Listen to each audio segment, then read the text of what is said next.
अस्सलाम वालेकुम बेटा, कैसे आप सारे खैरियत से हैं बेटा। अच्छा बेटा, आज हमारा differentiation chapter number 2 second year का लेक्चर नंबर 4 है और आज इस लेक्चर में हमने 2.3 स्टार्ट करनी है एक्सरसाइज। यहाँ से बेटा मेन काम स्टार्ट हो गया। अब यहाँ पर आपके पास जो है बहुत सारे फार्मूलाज आएंगे जो डिस्कस करेंगे हम यहाँ पर। ज़रूरत के मुताबिक जिस चीज़ की ज़रूरत पड़ेगी हम वो फार्मूलाज डिस्कस करते जाएंगे। ये फार्मूलाज और जो भी चीज़ें डिस्कस होंगी बेटा आपको रट्टी होनी चाहिए, अच्छी तरह से याद होनी चाहिए। बिकॉज अगर ये अच्छी तरह से आपको याद होंगी तो चैप्टर 3 भी समझने में हेल्प होगी। अदरवाइज चैप्टर 3 आपको काफ़ी तंग करेगा, जो कि बोर्ड के पॉइंट ऑफ व्यू से वो भी बहुत ज़्यादा इंपॉर्टेंट चैप्टर है और ये भी बहुत ज़्यादा इंपॉर्टेंट चैप्टर है। ठीक है बेटा। अच्छा, अब यहाँ पर जो है 2.3 एक्सरसाइज स्टार्ट करनी है हमने इस लेक्चर में, लेकिन उससे पहले कुछ हम डिफरेंशिएशन के कुछ रूल्स हैं या फिर कुछ फार्मूलाज हैं, ज़रा उनके बारे में डिस्कशन कर लें। ये आपको याद रखने हैं, ये पूरे चैप्टर में ये कॉन्सेप्ट्स यूज़ होने हैं, ये रूल्स ये फार्मूलाज जो यहाँ लिखवाने लगूँ ये पूरे चैप्टर में यूज़ होंगे आपको। ठीक है। अब ये रूल्स ये फार्मूलाज क्या हैं, ज़रा उनकी बात करते हैं। नंबर 1, पहला जो रूल है वो ये है बेटा, याद रख लेना, जब हम x सिंपल x एक फंक्शन है, जब हम इस x का डेरिवेटिव लेंगे विद रिस्पेक्ट टू x तो इसका आंसर आएगा 1। एक्चुअली में बेटा जो 2.1 एक्सरसाइज थी वहां पर हम डेरिवेटिव लेते थे बाय डेफिनेशन। ठीक है, उसके अंदर हम वो 5-6 स्टेप्स को फॉलो करते थे। अब हमने जो डेरिवेटिव लेना है, अब हमने बाय डेफिनेशन नहीं लेना, अब हमने डायरेक्ट फार्मूलाज यूज करते हैं। ठीक है, डेरिवेटिव के फार्मूलाज पढ़ेंगे और डायरेक्ट फार्मूलाज की मदद से हम डेरिवेटिव फाइंड करेंगे। वो फार्मूलाज क्या, रूल्स क्या, वही मैं यहाँ पर आपसे डिस्कस कर रहा हूँ, ये आपको याद रखना है हर सूरत। नंबर 1, एक्स का derivative with respect to x बेटा 1 होगा, हमेशा याद रख लेना। वजह क्या, देखो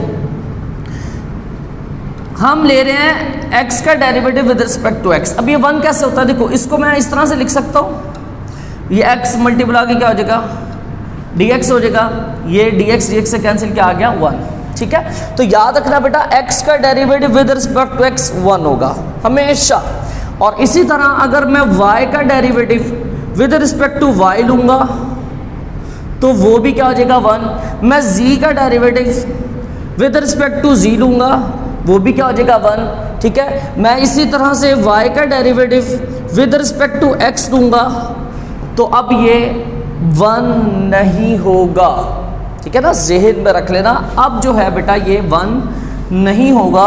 इसको हम सिंपली कैसे लिखेंगे, dy बाय dx। इसको हम सॉल्व नहीं कर सकते। ठीक है, ये y है, y का derivative with respect to x। इसका मतलब यही है कि y में चेंज आ रहा है x के लिहाज से, बस इसको हम 1 नहीं कहेंगे। ठीक है, तो आपने ज़हन में रख लेना, अगर जो वेरिएबल है और डेरिवेटिव भी हम अगर उसी के रिस्पेक्ट से ले रहे हैं तो उसका आंसर 1 होगा।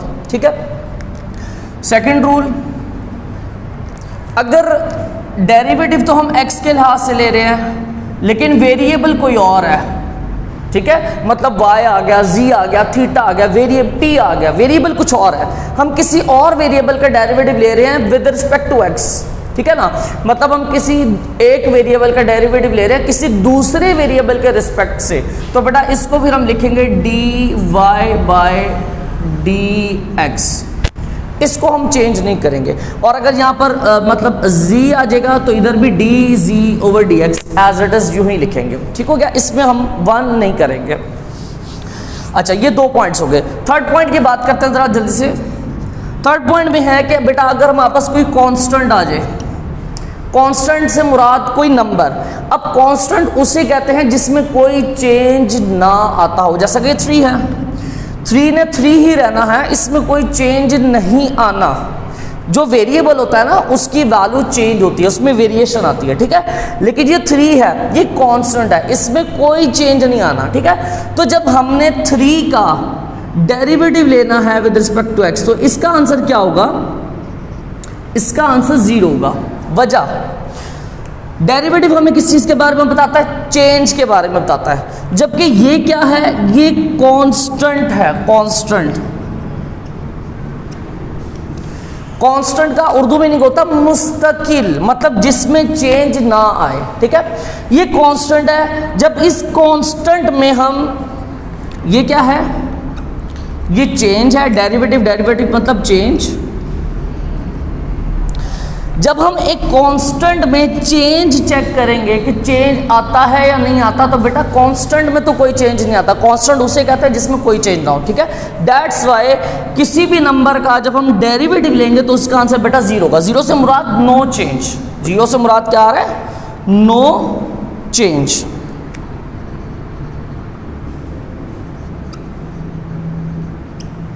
ठीक है, तो आपने जहन में रख लेना, कोई भी नंबर आ जाए, 3 आ जाए, 1/5 आ जाए, 6 आ जाए, 100, 1000, कोई भी नंबर आ जाए, जब उस नंबर में ज़ाहिर कोई भी नंबर हो कांस्टेंट होगा। तो जब हम उस नंबर में चेंज चेक करेंगे, मतलब डेरिवेटिव लेंगे, तो चेंज नहीं आएगा, तो मतलब डेरिवेटिव जीरो होगा। तो आप याद रख लेना, लेट्स सपोज सी कोई नंबर है, इस नंबर का हमने डेरिवेटिव लेना है। सी कोई कांस्टेंट है, जब इस कांस्टेंट का हमने डेरिवेटिव लेना है तो इसका आंसर आएगा जीरो, ठीक है। और याद रखिएगा अलजबरा में हम ज़्यादातर ये जो स्टार्टिंग वाले अल्फ़ाबेट्स होते हैं ना, A B C D E F G, ये जो स्टार्टिंग वाले अल्फ़ाबेट्स हैं, इनको हम मैक्सिमम केसेस में एज अ कांस्टेंट ट्रीट करते हैं, ठीक है। तो मतलब ये हुआ कि अगर मैं A का डेरिवेटिव लेता हूँ विद रिस्पेक्ट टू X, तो A भी स्टार्ट वाला अल्फ़ाबेट है, तो इसको भी हम एज अ कांस्टेंट ट्रीट करेंगे, तो इसका डेरिवेटिव भी क्या होगा, जीरो, ठीक है। जबकि एंड वाले अल्फ़ाबेट्स होते हैं T U V W X Y Z, जो एंड वाले अल्फ़ाबेट्स हैं, इनको हम मैक्सिमम केसेस में एज अ वेरिएबल ट्रीट करते हैं अलजबरा में, ठीक हो गया। अच्छा बेटा, अब नेक्स्ट पॉइंट हमारे पास आ रहा है, और इस पॉइंट को हम एज अ फार्मूला भी कंसीडर कर सकते हैं, बट कुछ खास नहीं है ये, लेकिन फिर भी आपको उस जहन में रखना है। ये रूल है और इस रूल का स्पेशल नेम है, उसको बोलते हैं हम सम या फिर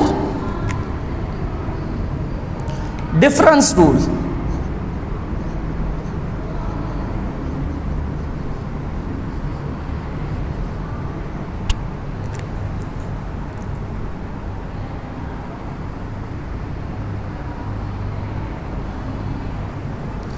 सम या फिर डिफरेंस रूल से क्या मुराद है बेटा, देखो लेट्स सपोज एक फंक्शन है एफ ऑफ एक्स प्लस दूसरा फंक्शन है जी ऑफ एक्स, दो फंक्शन है और ये दोनों के दोनों फंक्शन ऐड हो रहे हैं और इनका हमने लेना है डेरिवेटिव।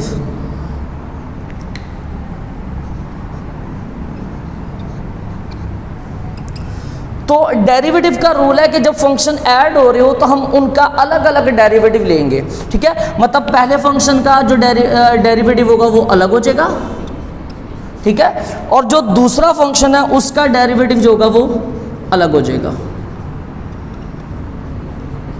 और दरमियान में जो साइन था प्लस का वो एज इट इज रहेगा, ठीक है। इसको बोला जाता है सम रूल। जब दो फंक्शन ऐड हो रहे हो, हमने डेरिवेटिव लेना है, तो हम क्या करेंगे, वो डेरिवेटिव हम दोनों का अलग अलग कर देंगे, ठीक है। इकट्ठा नहीं करेंगे, इकट्ठा भी कर सकते हैं, लेकिन जो रूल है वो ये है कि हम अलग अलग करेंगे, ठीक है।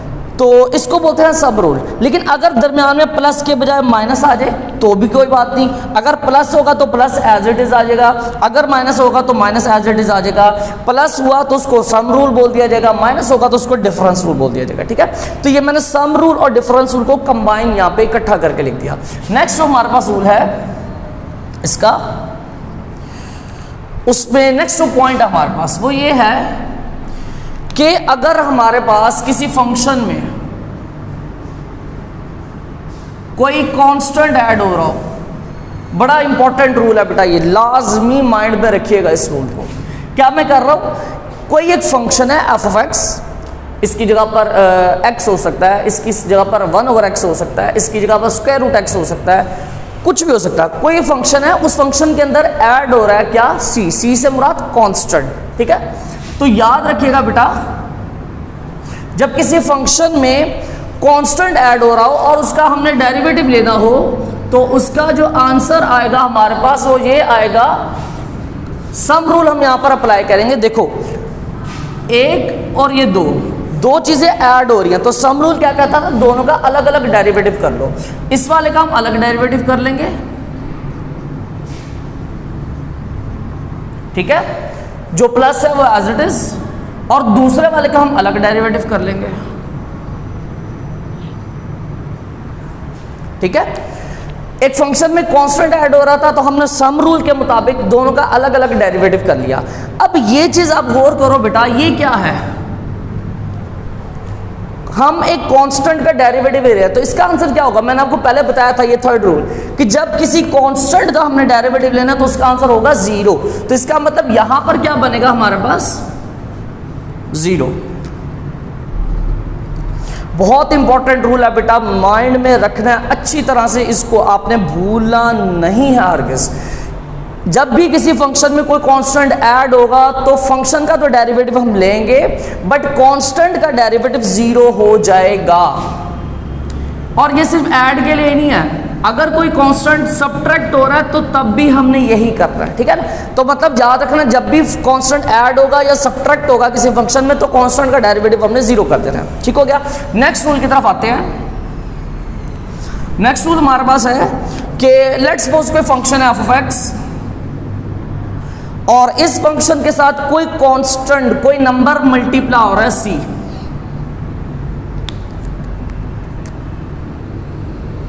ठीक है।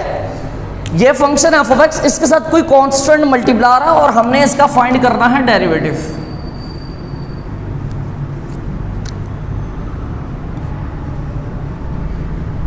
तो अब हमने यहां पर क्या करना है बेटा, ज़हन में रखना, ये पहले ये दोनों रूल्स बहुत मिक्स होते हैं बच्चों को, तो आपने मिस्टेक नहीं करनी, इनकी बहुत मिस्टेक करते हैं। क्या करना है हमने, जो फंक्शन है उसका हमने डेरिवेटिव ले लेना है,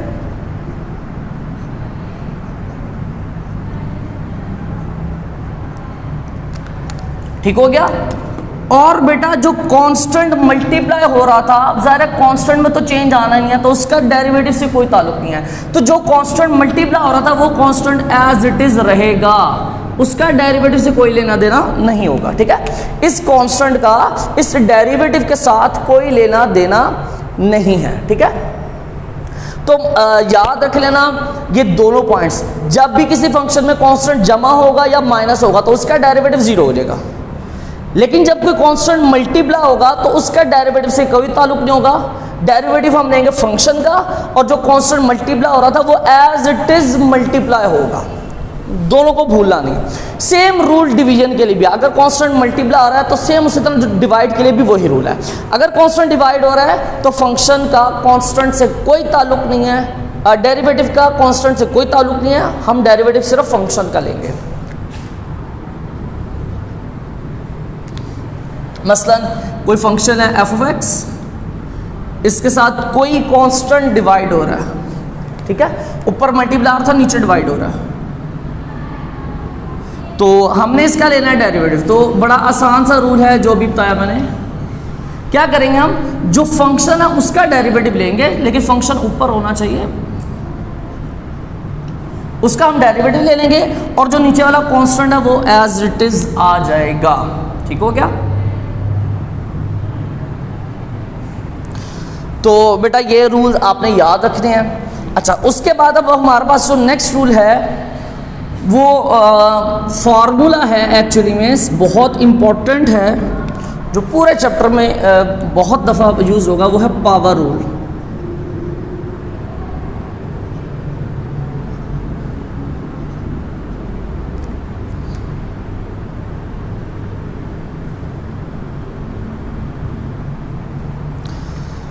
ये सारे समझ लो, मैंने आपको मेन पॉइंट्स बताए हैं जिन कॉन्सेप्ट्स को हमने यूज़ करना है, लेकिन ये समझ लो ये फार्मूला है, ये आपका पहला फार्मूला है पावर रूल, जो पूरे चैप्टर में यूज़ होगा। पावर रूल क्या है, डेरिवेटिव का पावर रूल क्या है। देखो यहाँ पर हमने कहा था अगर हम x का derivative with respect to x ले रहे हैं तो वो 1 हो जाएगा, लेकिन अगर यहाँ पर x की कोई पावर आ जाए 2, 3, 4, 5, -10, -5, फिर भी 1 होगा? नहीं पुत्र, फिर तो 1 नहीं होगा, ठीक है ना, फिर 1 नहीं होगा। मसलन ऐसे लिखाओ x की पावर 5, इसको हम ऐसे लिख भी लें x की पावर 5 डिवाइड बाई dx, तो भी ये 1 नहीं होने वाला, ठीक है ना।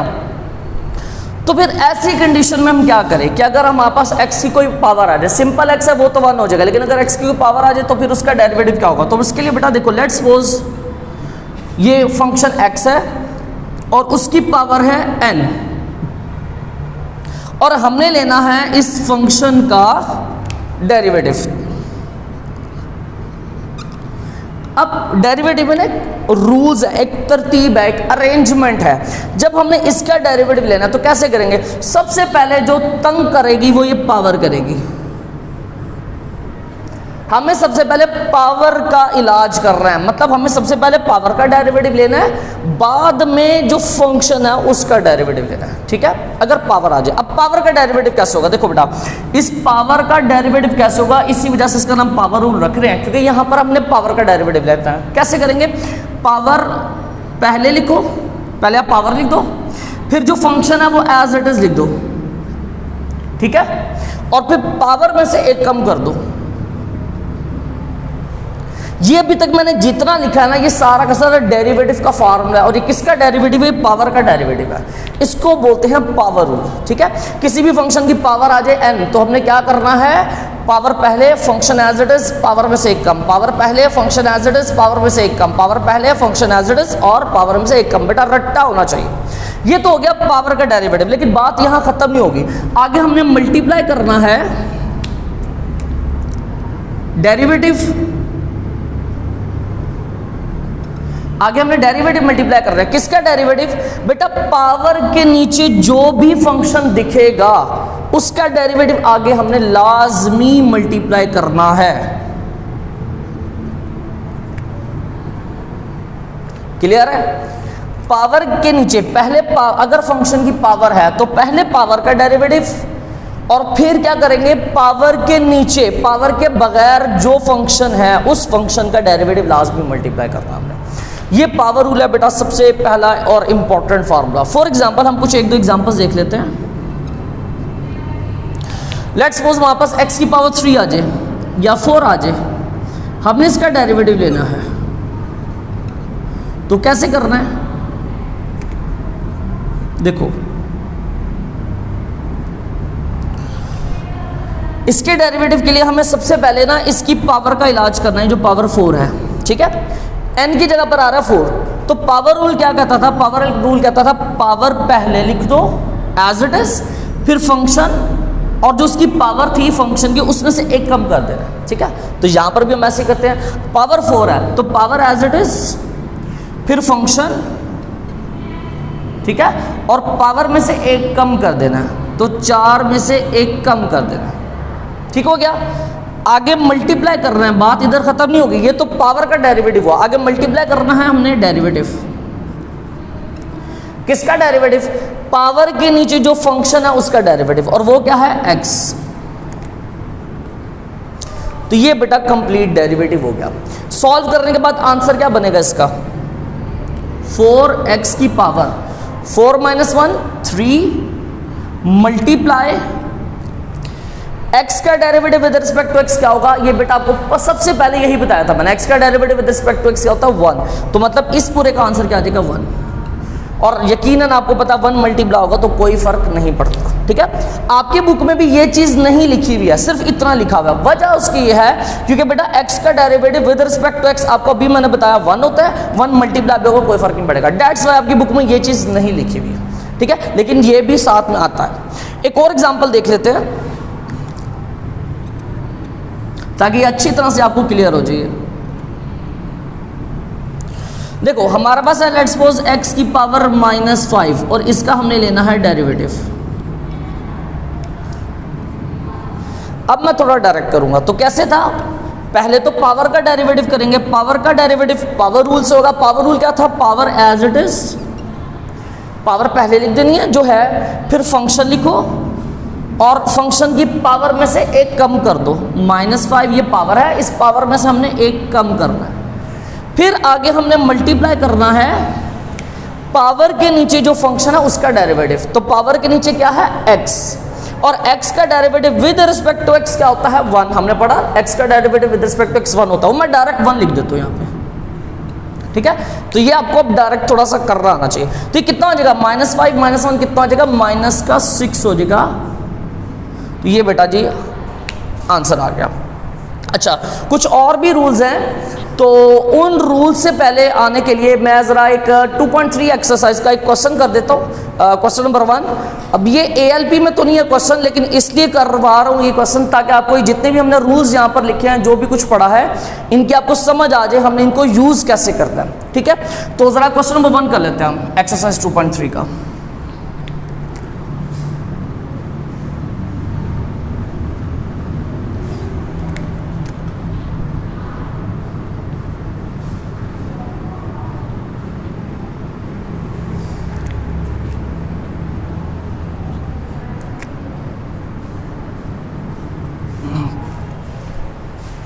अच्छा, अब क्वेश्चन नंबर 1 में हमारे पास जो फंक्शन है वो है x4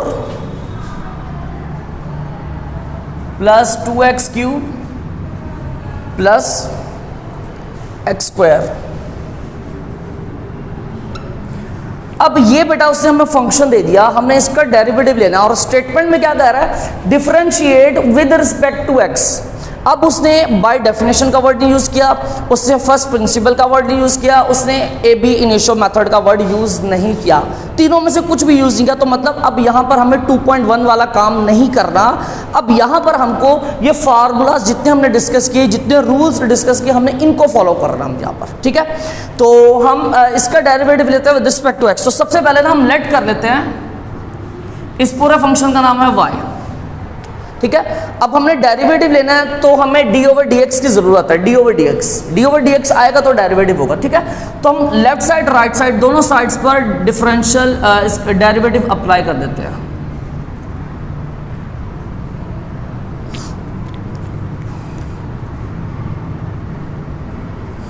क्या करते हैं जी, हम लेफ्ट साइड पर भी d/dx अप्लाई कर देते हैं और राइट साइड पर भी हम d/dx अप्लाई कर देते हैं।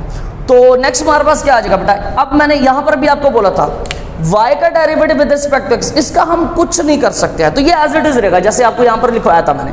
y का derivative with respect to x लेना तो बेटा ये dy/dx रहेगा, इसका कोई सोल्यूशन नहीं है हमारे पास, तो इसको हम एज इट इज लिखेंगे dy/dx which is equal to. अब यहां पर आप देखो बेटा, इस ब्लू ब्रैकेट के अंदर कितने फंक्शंस हैं हमारे पास, 1 2 3 फंक्शंस हैं। तो और तीनों के दोनों आपस में क्या हो रहा है, ऐड। तो बेटा यहां पर लगेगा सम रूल। ठीक है ना, मैंने आपको बोला था 2 फंक्शन ऐड हो रहे हैं तो हम अलग अलग डेरिवेटिव लेंगे। ये सिर्फ 2 फंक्शन के लिए नहीं है, 3 हो, 4, 100, 1000, जितने मर्जी फंक्शन ऐड हो रहे हो सबका हम डेरिवेटिव अलग अलग कर देंगे। ठीक है, तो यहां पर भी हम यही करेंगे, हम x4 का अलग डेरिवेटिव करेंगे प्लस 2x³ का अलग डेरिवेटिव करेंगे प्लस x² का अलग डेरिवेटिव करेंगे।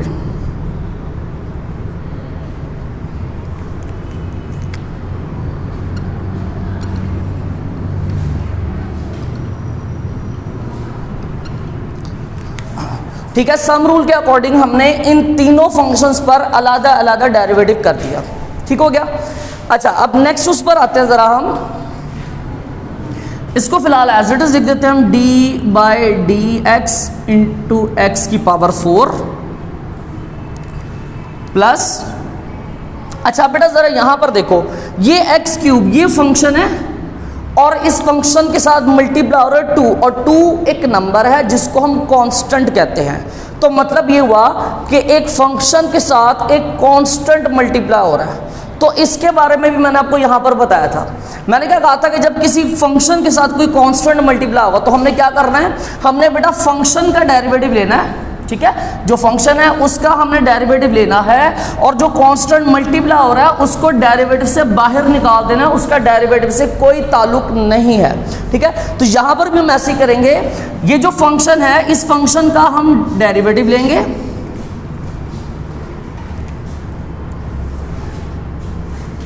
ठीक है, और ये जो कांस्टेंट मल्टीप्लाई हो रहा है इसको हम डेरिवेटिव से बाहर निकाल देंगे 2। ओके, यहां तक प्लस आगे क्या आ जाएगा, d/dx टाइम्स x²। अच्छा, अब यहां पर हमने बेटा लगाना है पावर रूल। देखो x की पावर 4, जैसे यहां पर आपको बोला था x की पावर है, अब इस पर लगेगा पावर रूल, और पावर रूल क्या था, होप्स हो गया आपको याद होगा। ये जो पावर है, पावर हमने पहले लिख देनी है, ठीक है, पावर पहले, function as it is, x as it is, और जो इसकी पावर है पावर में से एक कम कर देना है। ऐसे ही बोला था ना, जो पावर है पावर में से एक कम, जो पावर है पावर में से एक कम, ठीक है। तो 4 - 1, आगे हमने मल्टीप्लाई करना है डेरिवेटिव, किसका डेरिवेटिव, पावर के नीचे जो फंक्शन है उसका डेरिवेटिव, ठीक है, और पावर के नीचे क्या है, x, तो x का derivative with respect to x क्या होता है, 1, जैसा आपको यहां पर बताया, ठीक है, जैसा ये रूल था। अच्छा नेक्स्ट आते हैं जरा, +2। अब बेटा यहां पर देखो, इस फंक्शन की भी पावर है 3, तो इस पर भी पावर रूल लगेगा, और पावर रूल क्या था हमारे पास, पावर पहले, ठीक है, और ये जो फंक्शन है ये फंक्शन एज इट इज, और इसकी पावर में से एक कम कर देना है, तो 3 - 1, ये बेटा हो गया पावर का डेरिवेटिव। तो आगे हमने मल्टीप्लाई करना है किसको, पावर के नीचे जो फंक्शन है उसका डेरिवेटिव, तो पावर के नीचे क्या है, x, और x का derivative with respect to x क्या होता है, 1, ठीक हो गया। प्लस अब ये लास्ट है, यहां पर x की पावर 2 है, इधर भी बेटा पावर रूल लगेगा, और पावर रूल क्या था, पावर पहले आ जाएगी, फंक्शन एज इट इज, और पावर में से एक कम कर देना हमने, और बेटा आगे मल्टीप्लाई कर रहा है हमने पावर के नीचे जो दिख रहा है उसका डेरिवेटिव, पावर के नीचे क्या दिख रहा है आपको, x का derivative with respect to x क्या होता है, 1। तो बेटा डेरिवेटिव हमने फाइंड कर लिया, अब जस्ट इसको सिंपलीफाई कर देना और हमारे पास आंसर आ जाना, ठीक है। तो dy/dx which is equal to, यहां पर क्या आएगा बेटा, 4x की पावर कितनी आ जाएगी हमारे पास, 4 - 1 कितना हो जाएगा, 3, मल्टीप्लाई 1 से होगा तो यकीनन कोई फर्क नहीं पड़ेगा, ठीक है। आगे आ जाएगा प्लस, ये वाला प्लस,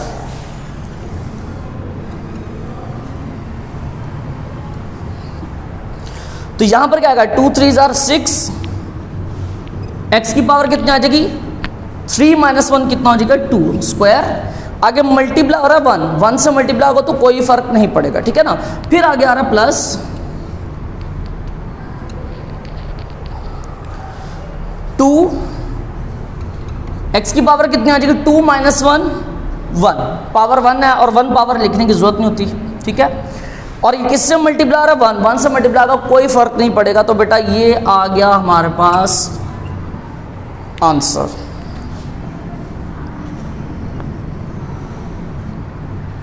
ये क्वेश्चन नंबर 1 था आपका, जो कि ALP में स्मार्ट सिलेबस में तो नहीं है, लेकिन ये इसलिए करवाया ताकि आपको इन रूल्स की समझ आ जाए जो हमने यहाँ पर लिखे हैं, ठीक है।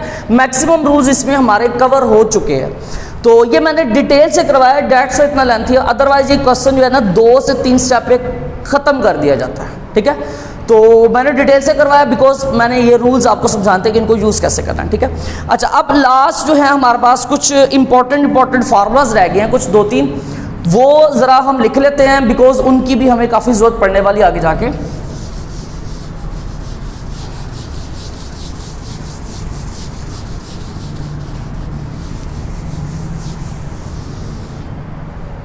एक तो हो गया बेटा पावर रूल, जिसका हमने डिस्कस कर लिया। अब इसके बाद अगला आता है प्रोडक्ट रूल।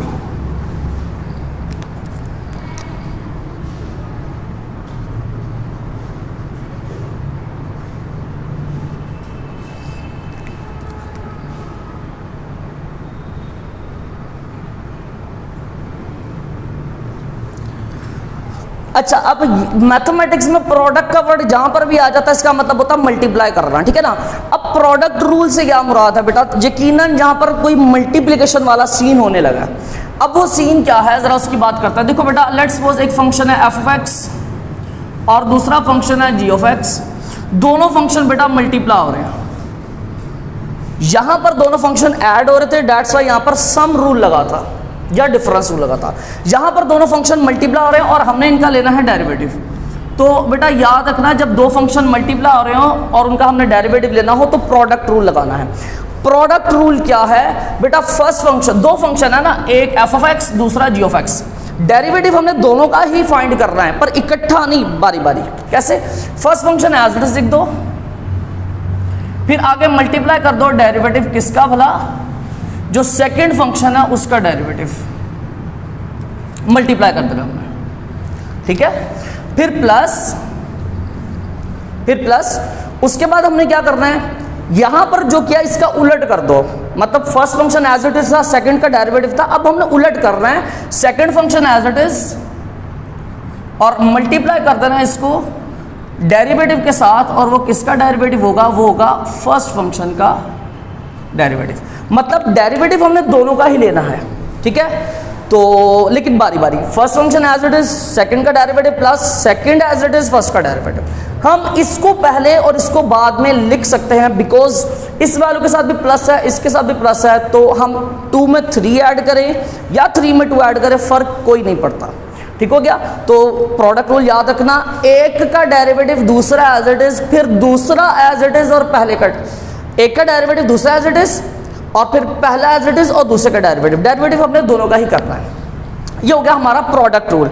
अच्छा, नेक्स्ट फार्मूला, ये भी फार्मूला है, ये जैसे पावर रूल था उसी तरह से प्रोडक्ट रूल है, इंपॉर्टेंट फार्मूलाज है, पूरे चैप्टर में यूज होंगे।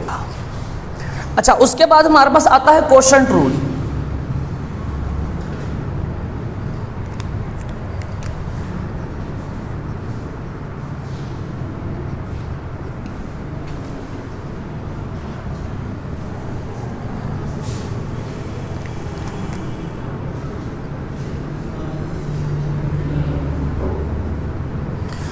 अब क्वोशंट रूल में क्या है जी हमारे पास, कि जी अगर हमारे पास दो फंक्शंस जो हैं वो डिवाइड हो रहे हो, ये भी बड़ा इंपॉर्टेंट रूल है। यहां पर हमने मल्टीप्लिकेशन की बात की, उसको प्रोडक्ट रूल बोला। यहां पर दो फंक्शन डिवाइड हो रहे हैं और जब दो वैल्यूज डिवाइड की फॉर्म में लिखे उसको क्वोशंट भी बोला जाता है। तो जब दो फंक्शन डिवाइड हो रहे हो तो उसका हमने लेना हो डेरिवेटिव, तो यहां पर लगना है क्वोशंट रूल। और क्वोशंट रूल का तरीकाकार क्या है बेटा, याद रख लेना, ये जो फर्स्ट फंक्शन लिखा है ना, सॉरी ये जो नीचे वाला फंक्शन है इसको एज इट इज नीचे लिखना आपने, और नीचे लिखने के बाद इसका आपने कर देना है स्क्वायर, ठीक है। नीचे वाला फंक्शन एज इट इज लिख के उसका स्क्वायर कर देना है, फिर नीचे वाला ही फंक्शन दोबारा से स्टार्ट आपने नीचे वाले से ही करना है, नीचे वाला ही फंक्शन दोबारा आपने ऊपर लिखना है और साथ आपने मल्टीप्लाई करना है डेरिवेटिव, किसका डेरिवेटिव, ऊपर वाले फंक्शन का, ठीक है। यहां पर मैंने प्रोडक्ट रूल में आपको बोला था आपकी मर्जी है, इसको पहले लिख दो या इसको पहले लिख दो, करना डेरिवेटिव हमने दोनों का ही लेना है। यहां पर ऐसा नहीं है, यहां पर रिस्ट्रिक्शन है, डेरिवेटिव तो हम दोनों का लेंगे, पर जो मैंने पहले लिखा आपने भी इसी को पहले लिखना है, आपने चेंज नहीं करना, अदरवाइज मिस्टेक होने के मैक्सिमम चांसेस हैं, ठीक है। क्या बोला मैंने, नीचे वाला फंक्शन एज इट इज लिख के स्क्वायर कर दो, फिर नीचे वाला फंक्शन ऊपर एज इट इज, साथ में मल्टीप्लाई करना है डेरिवेटिव किसका, ऊपर वाले फंक्शन का, ठीक है। फिर बेटा माइनस आएगा फार्मूले का, तो यहां जो किया है ना उसका उलट कर दो, मतलब नीचे वाला एज इट इज ऊपर वाले का डेरिवेटिव, यही क्या था। अब हमने उलट करना है, कैसे करना है, अब ऊपर वाला एज इट इज और साथ में मल्टीप्लाई करना है हमको डेरिवेटिव, और वो डेरिवेटिव किसका होगा, वो डेरिवेटिव होगा बेटा नीचे वाले फंक्शन का, ठीक है। याद रखना बेटा क्वेश्चन रूल बहुत इंपॉर्टेंट है। अगेन कह रहा हूं, दो फंक्शन डिवाइड हो रहे हैं, डेरिवेटिव लेना है, कैसे करना है, नीचे वाला एज इट इज लिख के उसका स्क्वायर कर दो, फिर नीचे वाला ऊपर एज इट इज, ऊपर वाले का डेरिवेटिव मल्टीप्लाई करना है, माइनस अब ऊपर वाला एज इट इज और साथ मल्टीप्लाई करना है नीचे वाले का फंक्शन का डेरिवेटिव। ओके हो गया। तो ये हमारे इंपॉर्टेंट फार्मूलाज है। कुछ दो और फार्मूलाज आपको लिखवा रहा हूँ एक्स्ट्रा, अगर आप इनको भी याद कर लोगे तो आपके कई ऐसे क्वेश्चन हैं जो शॉर्टली सॉल्व हो जाएंगे, अदरवाइज थोड़ी लेंथ ज़्यादा हो सकती है, ठीक है। तो वो फार्मूलाज क्या हैं, एक उसमें है रेसिप्रोकल रूल,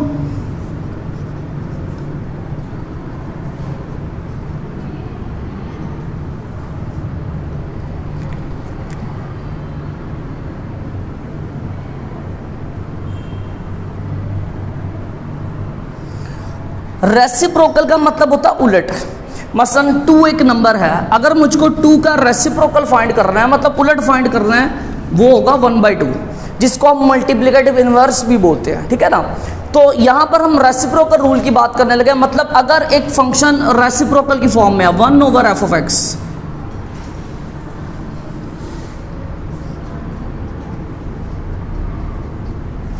ठीक है, एक फंक्शन है रेसिप्रोकल की शक्ल में है और इस फंक्शन की कोई पावर भी है n।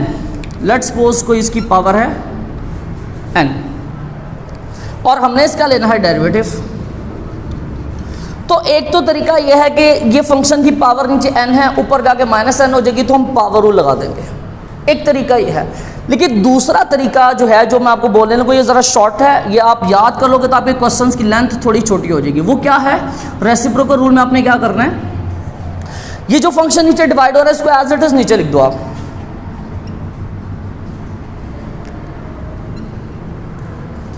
ठीक है, पावर रूल में हम क्या करते थे, फंक्शन एज इट इज लिख के पावर में से एक कम करते थे। यहां पर हमने उलट करना है क्योंकि रेसिप्रोकल है ना, उलट है ये।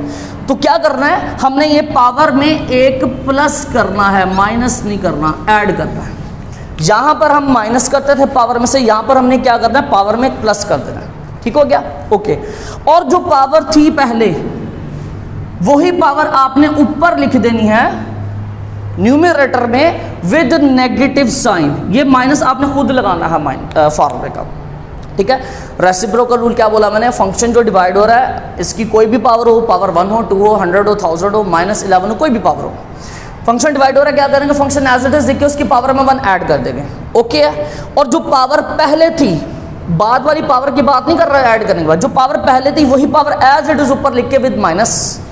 ठीक है, ये हो गया बेटा पावर का डेरिवेटिव। आगे हमने मल्टीप्लाई करना है, जैसे यहां पर बोला था मैंने कि ये हुआ पावर का डेरिवेटिव, आगे मल्टीप्लाई करना है पावर के नीचे जो फंक्शन है उसका डेरिवेटिव। यहां पर भी ऐसे ही मैं कह रहा हूं, आगे हमने मल्टीप्लाई करना है डेरिवेटिव, किसका डेरिवेटिव, पावर के नीचे जो फंक्शन है एफ ऑफ एक्स उसका डेरिवेटिव आगे हमने मल्टीप्लाई कर देना है। ये रेसिप्रोकल रूल है, कोशिश करना इसको भी याद कर लेना, क्वेश्चन शॉर्ट हो जाएंगे। अगर नहीं भी याद करते तो कोई मसला नहीं है, जहां पर हमें इसको लगाने की जरूरत पड़ेगी वहां पर हम पावर रूल से भी काम चला लेंगे। ठीक है, function as it is power में एक जमा करो, जो पावर थी वही पावर एज इट इज ऊपर लिख दो विद माइनस। ये माइनस आपने खुद लगाना है, ठीक है ना, माइनस का साइन। मतलब अगर पावर यहाँ 3 होगी तो यहाँ -3 आ जाएगा, और अगर पावर यहाँ पर -3 होगी तो -3 तो आएगा, साथ माइनस फार्मूले का लगेगा तो वो +3 हो जाएगा। ठीक है, और साथ में मल्टीप्लाई करना है डेरिवेटिव किसका, पावर के नीचे जो फंक्शन उसका डेरिवेटिव हमने मल्टीप्लाई कर देना है। तो और लास्ट रूल रह गया बेटा हमारे पास स्क्वायर रूट फंक्शन। मतलब अगर किसी फंक्शन पर स्क्वायर रूट आ जाए उसका हमने डेरिवेटिव कैसे लेना है।